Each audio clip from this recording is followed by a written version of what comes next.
A food pantry has moved to Mizzou. We have the details on how students can benefit. Former presidential candidate Rick Perry came to town. MUTV got an exclusive interview. And there was a fire on Speaker's Circle. Hello and welcome to this week's episode of 23 News. Thanks for joining us. I'm Jasmine Lee. And I'm Spencer Wilson. You're watching MU23 News now, and it's going to be awesome.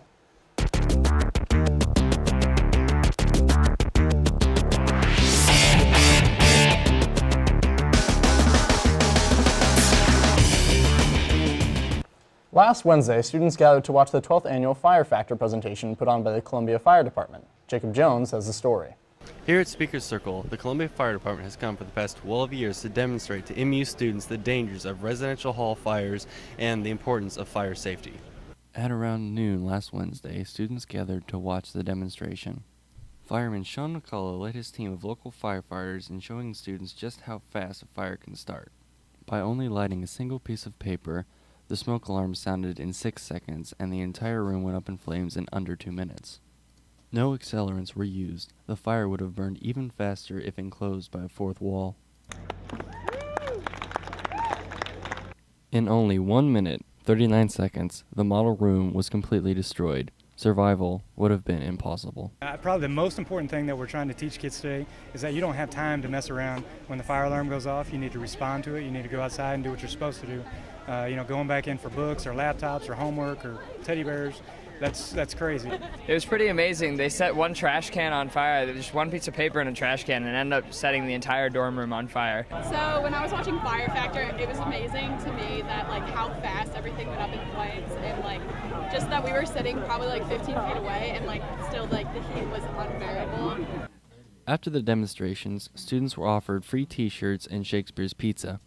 Also, the fire department gave bucket rides and had an obstacle course to show students the difficulties firefighters face on the job. Even without the danger of a fire, students still struggled to complete the course in full firefighting gear. I'd probably say the hardest part was probably the sledgehammer with the tire. I was pretty intense to try and get that to flip over.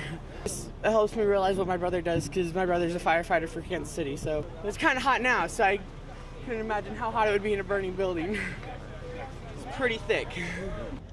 So the take-home messages are these. Working smoke alarms save lives. Every sleeping area and every level of your home should have a smoke alarm. Second, have and practice an escape plan so you know what to do when the smoke alarm sounds. You must get out before fire blocks your exit.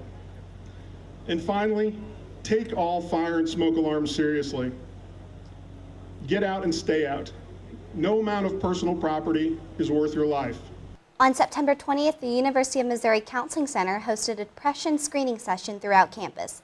MUTV was able to be there and talk to Dr. Carrie Hutton, who is the Outreach and Communication Coordinator. Lila Gross has the story. This is Lila Gross reporting for MUTV 23 from the Student Center about the depression screening taking place today. This past week, the University of Missouri Counseling Center hosted a series of depression screenings throughout the Student Center.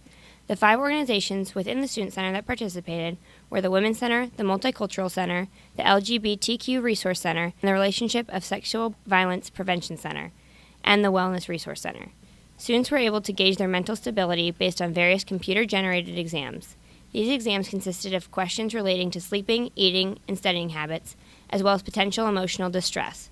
Dr. Christy Hutton, who is the Outreach and Communications Coordinator of the event, was able to sit down with MUTV and describe what the confidential computer screening results conveyed.